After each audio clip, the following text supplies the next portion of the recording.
Hi coders, good evening. ఈరోజు మనం part 3 specific coding guideline చూద్దాం. ఫస్ట్ టైం ఛానల్ ఎవరైనా చూస్తున్నట్లయితే సబ్స్క్రైబ్ చేయండి, లైక్ చేయండి, షేర్ చేయండి. ఈరోజు చాలా వెరీ ఇంపార్టెంట్ క్లాసెస్. ఇది ఈ రోజు నుంచి అన్ని ఇంపార్టెంట్ కోడింగ్ గైడ్లైన్స్ డిస్కస్ చేద్దాం పార్ట్ బై పార్ట్ MCQ తో. మీ క్లాస్ మొత్తం కంప్లీట్ అయ్యేసరికి ఓవరాల్ గా ఒక ఐడియా అయినా వస్తుంది, అది మాత్రం గ్యారంటీ. సో ఈరోజు మనం స్పెసిఫిక్ కోడ్ పార్ట్ 1 పార్ట్ 2 చూసాం. అది మిస్ అయిన వాళ్ళు ఎవరైనా ఉంటే మెయిన్ ఛానల్ మన ఛానల్లోకి వెళ్ళి చెక్ చేసుకోండి. అవి విన్న తర్వాత ఇక్కడ నుంచి మెయిన్ మనకి ఇంటర్వ్యూలో కానీ అసెస్మెంట్ లో కానీ ఎగ్జామ్ పాయింట్ ఆఫ్ వ్యూలో కానీ క్వశ్చన్ చాలా ఇంపార్టెంట్. ఎగ్జామ్ అడిగే ఛాయిస్ ఉంటుంది. మీరు ప్రొసీజర్ గైడ్ లైన్ పర్ఫెక్ట్ గా ఉంటే ఈజీగా చెప్పేస్తారు. ఈ క్లాస్ అయిపోయే లోపల మీకు ఒక ఐడియా వచ్చేస్తుంది. హెచ్ఐవి కోడ్ వచ్చిందంటే గుర్తు పెట్టేస్తారు. ఆ విధంగా చెప్పేస్తా సింపుల్ గా. సో ప్రతి స్కిప్ చేయకుండా మొత్తం వీడియో చూడండి. సో మనకు స్పెసిఫిక్ కోడింగ్ గైడ్లైన్స్ మనకి HIV human immuno defensive virus అనేటువంటిది first code only for confirmed cases. అంటే కన్ఫర్మ్డ్ కేసెస్ కి ఫస్ట్ ఏ విధంగా కోడ్ చేస్తామో చూద్దాం, ఓకేనా. సో హెచ్ఐవికి సంబంధించిన కోడ్లు కేవలం కన్ఫర్మ్ అయినటువంటి కేసులకే ఇవ్వాలి. అంటే ఇది సాధారణంగా ఇన్పేషెంట్ గవర్నెంట్ ఒక ఎక్సెప్షన్ అనమాట. సో ఇవి కోడ్స్ అనేవి ఓన్లీ కన్ఫర్మేషన్ కోడ్స్ ఇస్తాం. ఎట్లా అంటే చూద్దాం. కన్ఫర్మేషన్ అంటే ఏంటి అంటే lab test positive, blood test కానీ సెరాలజీ దీనికి ఉండాల్సిన అవసరం లేదు. ల్యాబ్ టెస్ట్ మీద డిపెండ్ అయి ఉండాల్సిన అవసరం లేదు. జస్ట్ మన డాక్టర్ హెచ్ఐవి పాజిటివ్ అని, లేదంటే హెచ్ఐవి ఇన్ఫెక్షన్ ఉంది అని, హెచ్ఐవి రిలేటెడ్ ఇల్నెస్ ఉంది అని చెప్పిండంటే డాక్టర్ డయాగ్నోసిస్ ఇచ్చేసిండు. సో అది కన్ఫర్మ్ అయినట్లే భావించి కోడ్ చేయాలి. ప్రీవియస్ క్లాస్ లో మీకు చెప్పినాయి డయాగ్నోసిస్ డాక్టర్ కన్ఫర్మేషన్ మీదే డిపెండ్ కావాలని. సో ఏం లేదు, ఏంటంటే హెచ్ఐవి పాజిటివ్ అని కానీ, హెచ్ఐవి ఇన్ఫెక్షన్ అని కానీ, హెచ్ఐవి రిలేటెడ్ ఇల్నెస్ ఉందని చెప్పి మనకు డాక్టర్ చెప్పిండు అంటే మనం డయాగ్నోసిస్ కోడ్ ఇచ్చేసి డైరెక్ట్ కోడ్ ఇచ్చేయచ్చు. సింపుల్ గా ఏంటంటే ల్యాబ్ రిపీట్ లేకపోయినా డాక్టర్ రియల్ గా హెచ్ఐవి అని చెప్తే మనం కోడ్ తీసుకోవాలంటే సింపుల్, అంత నుంచి ఏం లేదు. సో ఎందుకు ఇది ముఖ్యం అంటే ఈ విధంగా చేయడం వల్ల ఏంటంటే మన కోడింగ్ లో కన్ఫ్యూజ్ జరుగుతుంది. ల్యాబ్ రిపోర్ట్స్ కోసం వెయిట్ చేయాల్సిన అవసరం అనేది ఉండదు. డాక్టర్ డాక్యుమెంటేషన్ కి ఎక్కువ ఇంపార్టెన్స్ ఇస్తాను అనమాట. సో ఈ B20 ఎప్పుడు వాడాలి కోడ్ అంటే చాలా జాగ్రత్త తగినండి. జస్ట్ 2 పాయింట్స్ ఉంది. 2 పాయింట్ పర్ఫెక్ట్ అయితే మీకు దీని మీద ఒక గ్రిప్ వస్తుంది. పేషెంట్ కి హెచ్ఐవి ఉంది, దాని రిలేటెడ్ ఇల్నెస్ ఎయిడ్స్ ఉన్నప్పుడు, అంటే హెచ్ఐవి వల్ల వచ్చినటువంటి డిసీజ్ ఉన్నప్పుడు B20 కోడ్ వాడతాం. చాలా జాగ్రత్తగా వినండి. పేషెంట్ కి ఆల్రెడీ హెచ్ఐవి ఉంది, దాని ద్వారా ఏదైనా రిలేటెడ్ ప్రాబ్లమ్స్ వచ్చినాయి అన్నప్పుడు మాత్రమే, అంటే సైన్స్ అండ్ సిమ్టమ్స్ ఉన్నప్పుడు మాత్రమే ఈ B20 కోడ్ తీసుకుంటాం. 2 కోడ్స్ ఉంటాయి మనకి, B20 ఉంటుంది, Z21 ఉంటాయి. 2 హెచ్ఐవి కోడ్సే. So example HIV with tuberculosis, HIV with pneumonia, HIV with candidiasis. ఈ విధంగా హెచ్ఐవి తోటి ఈ డిసీజ్ వచ్చినవి అన్నప్పుడు మాత్రమే B20 తీసుకుంటాం. ఒక్కసారి మనం B20 అసైన్ చేసినాం అనుకో, ఫ్యూచర్ ఎన్కౌంటర్ లో నెక్స్ట్ టైం అతను వచ్చినా కూడా మనం B20 వాడాలి. అది కూడా గుర్తుపెట్టుకోవాలి. సో Z21 ఎప్పుడు వాడతాం అంటే పేషెంట్ హెచ్ఐవి పాజిటివ్ కానీ ఏ సిమ్టమ్స్ లేదా హెచ్ఐవి రిలేటెడ్ డిసీజ్ లేవు. అంటే రొటీన్ చెకప్ లో పేషెంట్ హెచ్ఐవి పాజిటివ్ ఉంది కానీ సిమ్టమ్స్ లేవు. హెచ్ఐవి ఓకే ఉంది, బట్ అక్కడ సిమ్టమ్స్ లేవు, ఓన్లీ హెచ్ఐవి మాత్రమే ఉంది. నో సిమ్టమ్స్ లేవు, ఏ డిసీజ్ లేదు, ఓన్లీ హెచ్ఐవి ఉంది అన్నప్పుడు Z21 వాడతాం. ఎసింపాటోమెటిక్ హెచ్ఐవి అంటాం దీన్ని. సో మెయిన్ డిఫరెన్స్ ఏంటిది మనకి B20కి Z21కి? ఈ టేబుల్ చూసుకొని మీకు ఈజీ అర్థమవుతుంది. కండిషన్ ఇప్పుడు పేషెంట్ హెచ్ఐవి డిసీజ్ తో వచ్చిండు అన్నప్పుడు B20 వేస్తాం. హెచ్ఐవి ఉంది బట్ సింటమ్స్ లేవు, Z21 తీసుకుంటాం. సో ఇవి సివియారిటీ చూసుకుంటే సీరియస్ గా ఉంది పేషెంట్ కి అన్నప్పుడు B20 తీసుకుంటాం. మైల్డ్, మీడియం, మోడరేట్ గా మీడియం గా ఉంది, సిమ్టమ్స్ ఏం లేవు అన్నప్పుడు Z21 తీసుకుంటాం. సో ఫ్యూచర్ కోడింగ్ లో ఎట్లా అంటే ఒక్కసారి మనం B20 అసైన్ చేసినామంటే ఆటోమేటిక్ గా B20 వస్తుంది. సో అట్లా కాకుండా ఒక పేషెంట్ మైల్డ్ సిమ్టమ్స్ తోటి HIV21 తో వచ్చిండు, అతనికి మేబీ రోగం ముదరొచ్చు, సివియర్ అవచ్చు, లేకుంటే ఈ Z21 అంటే B20 గా కన్వర్ట్ అవుతుంది ఫ్యూచర్. కానీ B20కి ఆప్షన్ లేదు. సో Z21 అంటే B20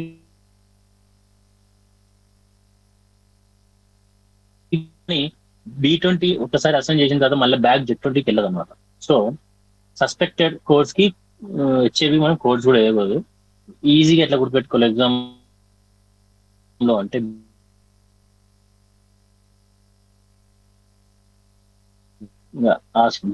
మీన్స్ బ్యాడ్ సిచ్యువేషన్ ఉంది అన్నప్పుడు ఈ కోడ్ యూజ్ చేస్తాం.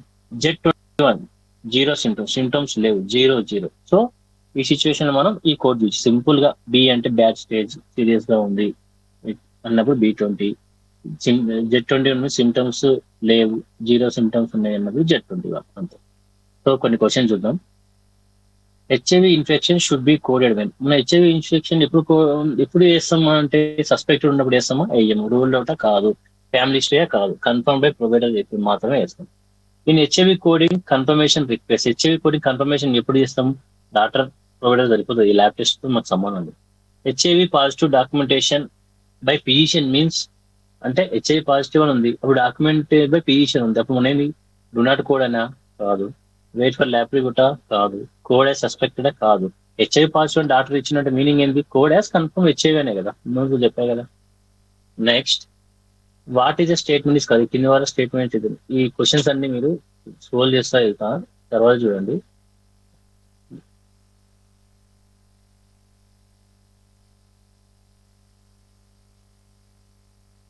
సో ఫిగర్ రివిజన్ చేద్దాం.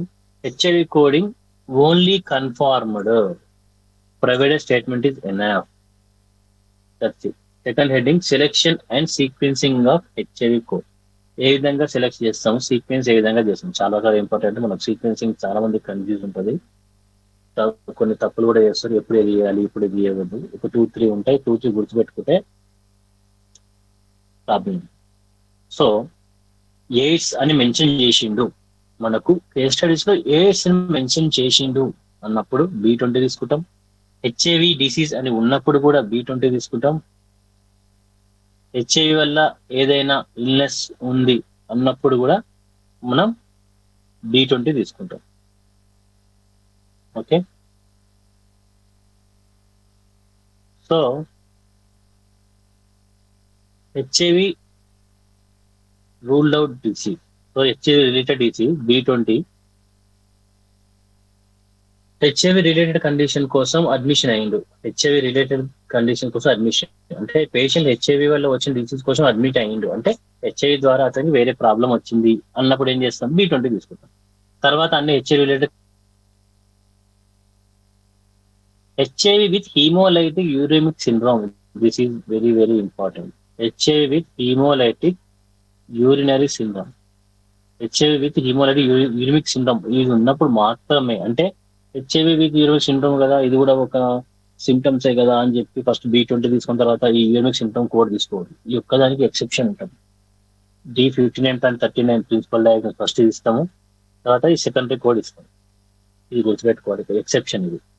నెక్స్ట్ మనకి అన్రిలేటెడ్ కండిషన్ ద్వారా అడ్మిట్ అయ్యిండు, పేషెంట్ కి హెచ్ఐవి ఉన్నా కూడా అడ్మిట్ అయ్యిండు వేరే ప్రాబ్లం తోటి అన్నప్పుడు ప్రిన్సిపల్ ప్రైమరీ డయాగ్నోసిస్ కోడ్ ఏమి ఇస్తాము అంటే అన్రిలేటెడ్ కండిషన్ ఇస్తాము, తర్వాత B20 ఇస్తాము. ఎప్పుడెప్పుడు ఇస్తామంటే హెచ్ఐవి కండిషన్ తో కాకుండా వేరే ప్రాబ్లం తోటి జాయిన్ అయినప్పుడు మాత్రం సెకండరీగా B20 తీసుకుంటాం. హీమోలైటిక్ యూరిమిక్ సిండ్రోమ్ ఉన్నప్పుడు కూడా మనం B20 సెకండరీగా తీసుకుంటాం. మిగతా హెచ్ఐవి రిలేటెడ్ డిసీజ్ ఫస్ట్ ప్రైమరీగా B20 తీసుకుంటాం. ఈ 3 గుర్తుపెట్టుకోవాలి. తర్వాత మనకు నెక్స్ట్ ఇంకోటి వస్తుంది ప్రెగ్నెన్సీ, నెక్స్ట్ అది చెప్తా. ప్రెగ్నెన్సీ కోడ్ ద్వారా వచ్చాము, ఫస్ట్ ప్రెగ్నెన్సీ ఇంపాక్ట్ తీస్తాం అంటే ఈ 3 గుర్తుపెట్టుకోవాలి.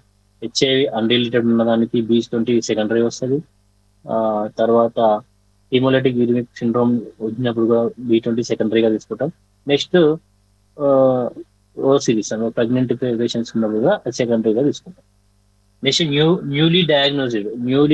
న్యూ కేస్ అయినా కూడా ఓల్డ్ కేస్ అయినా కూడా సీక్వెన్స్ లో ఏం చేంజ్ ఉండదు, న్యూ కేస్ అయినా ఓల్డ్ కేస్ అయినా సీక్వెన్స్ సేమ్ ఉంటుంది. సో అసిమ్పాథోమేటిక్ హెచ్ఐవి అంటే సిమ్టమ్స్ లేవు కానీ హెచ్ఐవి పాజిటివ్ మాత్రమే ఉంది అన్నది Z20 అది సింపాథోమేటిక్. B20 ఇది అసిమ్పాథోమేటిక్ అనమాట. So in conclusive HIV R75 అంటే హెచ్ఐవి టెస్ట్ క్లియర్ కాదు, ఇన్ కన్క్లూజివ్ ఉంది, ఆ టెస్ట్ క్లియర్ కాలేదు. సో అప్పుడు R75 కూడా అసెండ్ చేస్తాం. ప్రీవియస్లీ డయాగ్నోసిడ్ హెచ్ఐవి పేషెంట్ కి ముందే హెచ్ఐవి రిలేటెడ్ ఇల్నెస్ B20 ఉంటే ఎప్పుడైనా ఆల్వేస్ B20 మాత్రమే. Z21 లేదా R75 అసలు ఇవ్వదు. ప్రీవియస్లీ డయాగ్నోస్ హెచ్ఐవి ప్రీవియస్లీ అన్నాడు అంటే B20 అయ్యా. Pregnancy plus HIV, pregnancy child burn లో ఉన్నప్పుడు సింపాథోమేటిక్ ఎయిడ్స్ ఉన్నది అనుకుంటే G98.7 ప్రిన్సిపల్ డయాగ్నోస్ తర్వాత B20 సెకండరీ ఇచ్చిన తర్వాత నెక్స్ట్ ఇతర వేరే కండిషన్స్ ఇస్తాం. అదే అసింపాథమెటిక్ ఉన్నప్పుడు అయినా కూడా ఫస్ట్ ఓ సిరీస్ ఇస్తాం, తర్వాత Z21 అసింపాథమెటిక్ Z21 ఇచ్చి తర్వాత కోర్స్ ఇస్తాం. So pregnancy chapter 15 always priority ఇస్తాం, first priority. So HIV testing cases చూద్దాం. ఇప్పుడు సిమ్టమ్స్ లేవు, టెస్టింగ్ దాంట్లో సిమ్టమ్స్ లేవు అన్నప్పుడు, టెస్టింగ్ చేసిరు, టెస్టింగ్ కేసెస్ సిమ్టమ్స్ లేవు అన్నప్పుడు Z11.4 స్క్రీనింగ్ పర్పస్ లో తీసుకుంటాం. అని సిమ్టమ్స్ ఉన్నాయి అన్నప్పుడు సిమ్టమ్స్ కూడా అసైన్ చేయాలి.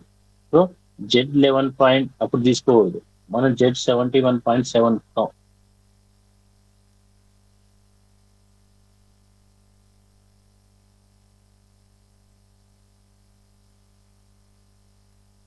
తీసుకుంటే హెచ్ఐవి ఎయిడ్స్ డిసీజ్ ఉంది, ఎయిడ్స్ ఉంది B20. తర్వాత మనకు హెచ్ఐవి పాజిటివ్ నో సిమ్టమ్స్ ఉంది అనుకోండి, Z21 అదనంగా ఇది తీసుకుంటాం. So Z79.811 long term diagnosis, long term during therapy. So next మనకి హెచ్ఐవి ప్రొఫైలాక్సిస్ ప్రియర్, అంటే హెచ్ఐవి ప్రివెంట్ చేయడానికి మెడిసిన్ తీసుకున్నాడు అన్నప్పుడు Z29.81 అటెండ్ చేయాలి. రిస్క్ ఫ్యాక్టర్ ఉంటే కూడా కోడ్ చేయాలి. సో ఈజీగా ఏంటిది ఈ ఓవరాల్ గా ఈ చాప్టర్ మీద అంటే, డిసీజ్ ఉంది ఎయిడ్స్ అని మెన్షన్ చేసిండు అంటే B21 అంటే ఎయిడ్స్ తో పాటు దానికి రిలేటెడ్ డిసీజ్ ఉంటాయి. ఎయిడ్స్ అంటే అది దాంతో పాటు బాడీలో వేరే పార్ట్స్ ప్రాబ్లం వస్తుంది కాబట్టి డిసీజ్ అంటే AIDS B21. No symptoms Z21. Doubt ఉంది, రిజల్ట్ మీద డౌట్ ఉంది, అదే రిజల్ట్ మీద డౌట్ ఉంది, టెస్ట్ మీద డౌట్ ఉంది. సో R75 స్క్రీనింగ్ పర్పస్ లో చేసిరు Z11.4. ప్రివెన్షన్ ఇచ్చారు ప్రియర్ Z29.81. సో MCQ చూద్దాం. Patient is document as HIV positive with no symptoms అన్నాడు, నో సిమ్టమ్స్ అన్నాడు, హెచ్ఐవి పాజిటివ్ అంటే Z21. తర్వాత patient admitted with HIV tuberculosis అన్నాడు, ప్రిన్సిపల్ డయాగ్నోస్ అంటే హెచ్ఐవి ట్యూబర్క్లోసిస్ అన్నాడు కాబట్టి పక్క మన B20 వస్తుంది. తర్వాత patient with HIV admitted fracture injury, HIV ఉంది కానీ జాయిన్ అయింది ఫ్రాక్చర్ కాదు, ఫస్ట్ ఇంజురీ ఫస్ట్ ఇస్తాం, తర్వాత సెకండరీ B20 ఇస్తాం. ఇన్కన్క్లూడ్ హెచ్ఐవి రిజల్ట్ అన్నాడు, హెచ్ఐవి కన్ఫర్మ్ కాలేదు కాబట్టి R75 ఇస్తాం. So prevent patient previously diagnose అన్నాడు కాబట్టి ఆటోమేటిక్ B20 వస్తుంది. Patient come with HIV screening no screening అన్నాడు కాబట్టి హెచ్ఐవి ఉంది నో సిమ్టమ్స్ అన్నాడు అంటే Z21 తీసుకోవాలి, స్క్రీనింగ్ అని మెన్షన్ చేసింది కాబట్టి Z11.4 తీసుకోవాలి. So HIV patient on anti retroviral therapy అని నో సిమ్టమ్స్ అన్నాడు కాబట్టి Z21 తీసుకోవాలి. ఇక్కడ మనకి Z21 ఇచ్చింది కదా, okay. No symptoms Z21, okay Z21 తీసుకోవాలి. But therapy does not change, therapy change కాదు ఇక్కడ, ఆ థెరపీ యాడ్ చేస్తాం. So patient pregnant with HIV disease AIDS first code pregnancy O series వస్తుంది. తర్వాత patient comes with HIV prevention అన్నాడు కాబట్టి preventive code వస్తుంది. So HIV patient admitted hemolytic uremic syndrome అన్నాడు, ప్రిన్సిపల్ డయాగ్నోసిస్ ఇదే. బోనస్ ఏంటంటే exam ఎక్కువ కన్ఫ్యూజ్ చేసేది B20 వర్సెస్ Z21 ఉంటుంది, ప్రిన్సిపల్ వర్సెస్ డయాగ్నోసిస్ సెలెక్షన్ ఉంటుంది, ప్రెగ్నెన్సీ టెస్ట్ ఉంటుంది. సో ఇంకా అడ్వాన్స్ లెవెల్ క్వశ్చన్ చూద్దాం. Patient comes with HIV positive అన్నప్పుడు B20 తీసుకుంటాం. Patient with HIV comes for routine visit but no symptoms negative. Patient వచ్చిండు but routine visit వచ్చిండు, so Z21. తర్వాత HIV patient admit with pneumonia అన్నాడు, sequencing అన్నాడు, first B20 తర్వాత pneumonia వస్తుంది అంతే. అదే patient tested for HIV due to symptoms like fever weight loss అన్నాడు. సో సిమ్టమ్స్ కోడ్ చేయాలి ఫస్ట్ మనం, ఎందుకంటే సిమ్టమ్స్ ఉన్నాయి కాబట్టి సిమ్టమ్స్ కోడ్ చేయాలి, స్క్రీనింగ్ కోడ్ చేయాలి. పేషెంట్ టెస్టెడ్ అన్నాడు for HIV, patient is tested for HIV అన్నాడు కానీ పేషెంట్ హ్యావ్ సిమ్టమ్స్ అన్నాడు, హెచ్ఐవి సిమ్టమ్స్ అన్నాడు. సో అప్పుడు సిమ్టమ్స్ కోడ్ చేస్తాం. So patient with past AIDS అంటే B20 వస్తుంది. Pregnant women HIV positive no symptoms అన్నారు ఓ సిరీస్ తర్వాత Z21 తీసుకుంటాం. అయితే patient follow up HIV test result negative అన్నాడు, ఫాలోఅప్ టెస్ట్ కాబట్టి ఫాలోఅప్ కోర్స్ Z71.7 తీసుకుంటాం. So HIV patient and ART with TV and anemia అన్నాడు, HIV ART TV with anemia అన్నాడు కాబట్టి మనకి ఇవన్నీ సిమ్టమ్స్ కాబట్టి B20 ఫస్ట్ తీసుకుంటాం. తర్వాత inconclusive HIV plus symptoms present అన్నాడు కాబట్టి మనకు inconclusive HIV plus symptoms presents అన్నాడు, సిమ్టమ్స్ ఉన్నాయి అన్నాడు. సో ఫస్ట్ మనం సిమ్టమ్స్ కోడ్ చేస్తాం, code symptoms. So patient comes for prep and high risk behaviour అన్నాడు, సో ప్రెప్ అన్నాడు హై రిస్క్ బీపీ అన్నాడు కాబట్టి ఫస్ట్ Z29 తీసుకొని రిస్క్ ఫ్యాక్టర్ కూడా తీసుకోవాలి. రిస్క్ ఫ్యాక్టర్స్ ఉంటే తీసుకోవాలి. సో రియల్ కేస్ సినారియో చూద్దాం ప్రజెంట్ మనకు జాబ్ పర్పస్ లో. Patient admit with HIV and tuberculosis అన్నాడు. B20 ఫస్ట్ వస్తుంది principal diagnosis, second TB code వస్తుంది secondary. So HIV positive patient comes for fracture treatment అన్నాడు. So fracture code principal diagnosis వస్తుంది, ఎందుకంటే unrelated కదా, హెచ్ఐవికి అన్రిలేటెడ్ కాబట్టి. So fracture treatment HIV positive patient Z21 for secondary వస్తుంది. HIV positive అని వచ్చింది, ఎయిడ్స్ అని ఉండే, హెచ్ఐవి అన్నాడు కాబట్టి Z21, ఎయిడ్స్ అని ఉంటే B20. Okay, pregnant women with AIDS అన్నాడు. ఎయిడ్స్ అన్నాడు కాబట్టి మనం B26 వస్తుంది. ప్రెగ్నెంట్ ఉమెన్ విత్ హెచ్ఐవి అన్నాడు అనుకో Z21 వస్తుంది, అది గుర్తుపెట్టుకోవాలి. ఎయిడ్స్ అంటే B20. So pregnant women with AIDS with pneumonia అన్నప్పుడు ప్రెగ్నెంట్ కాబట్టి ఫస్ట్ ఓ సిరీస్ ఇస్తాం, సెకండరీ న్యూమోనియా కాబట్టి B20, ఎయిడ్స్ కాబట్టి B20 న్యూమోనియా కోడ్ ఇస్తాం. సో పేషెంట్ కంప్లీట్ హెచ్ఐవి అన్నాడు, స్క్రీనింగ్ అన్నాడు, నో సిమ్టమ్స్ అన్నాడు, స్క్రీనింగ్ పర్పస్ కాబట్టి Z11.4. పేషెంట్ హెచ్ఐవి పాజిటివ్ అన్నాడు, నో సిమ్టమ్స్ అన్నాడు, హెచ్ఐవి పాజిటివ్ అన్నాడు కాబట్టి ఆన్సర్ నో సిమ్టమ్స్ అన్నాడు, నెగటివ్ కాబట్టి Z21, Z21 ఆప్షన్ ఉంటే. Patient diagnosis HIV previous, diagnosis ఇది HIV AIDS free, AIDS previous and AIDS B20 వస్తుంది. So patient comes with HIV counselling after negative result Z71.7. Patient admitted for HIV related hemolytic uremic syndrome అన్నప్పుడు first primary others second B. So final గా ఏంటంటే B20 versus Z21 most important. Principal diagnosis for selection most practice చేయాలి మీరు. తర్వాత pregnancy cases లో high weightage ఉంటుంది దానికి. Exception D15 case frequently asked for this. Medical coding interview questions చూద్దాం. Questions ఏ విధంగా అడతారు. HIV positive versus AIDS difference ఏంటిది అంటే, హెచ్ఐవి పాజిటివ్ అంటే Z21 సిమ్టమ్స్ ఉండవు, AIDS B20 HIV related disease ఉంటుంది. So when do you code assign B20 confirm condition. So AIDS HIV documented HIV వాళ్ళు ఏదైనా ఇల్నెస్ ఇచ్చినప్పుడు. So can we code HIV without travel paper? Yes. So once B20 assign can back go to Z21? No.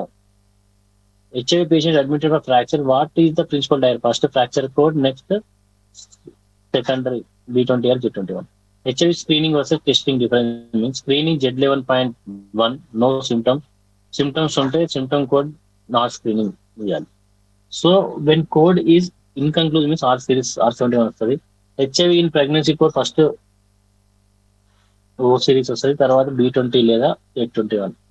What is PrEP means answer Z29.81.